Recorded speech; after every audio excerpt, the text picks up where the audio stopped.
சின்ன வயசுல நம்ம படிச்ச ஒரு ஃபார்முலாவை மல்டிப்ளிகேஷன்ல யூஸ் பண்ண போறாங்க. இது எல்லாரும் பாருங்க, a plus b into a minus b equal to a square minus b square. இது எல்லாரும் நம்ம படிச்சிருக்கோம் இல்லையா?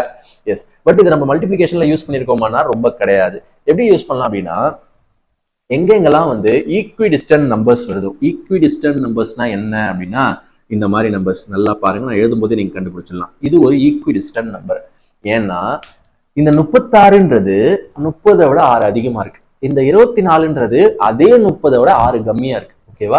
அப்ப இதை நீங்க எப்படி புரிஞ்சுக்கலாம்னா 30 பிளஸ் 6ன்னு புரிஞ்சுக்கலாம், இது 30 மைனஸ் 6ன்னு புரிஞ்சுக்கலாம். So a plus B into a minus B மாதிரி இருக்கு. அப்ப ஆன்சர் என்ன வரும் அப்படின்னா a square minus B square. அப்ப நீங்க மல்டிப்ளை பண்ற ஐடியா விட்டுருங்க. ஜஸ்ட் a ஸ்கொயர் என்ன 900, b ஸ்கொயர் என்ன 36, c ஸ்கொயர் 30. ஜஸ்ட் மைனஸ் மட்டும் பண்ணுங்க. 900ல 30 போச்சுன்னா 870, இன்னொரு 6 போச்சுன்னா 864 ஆன்சர். ஓகேவா? ரொம்ப சிம்பிள்.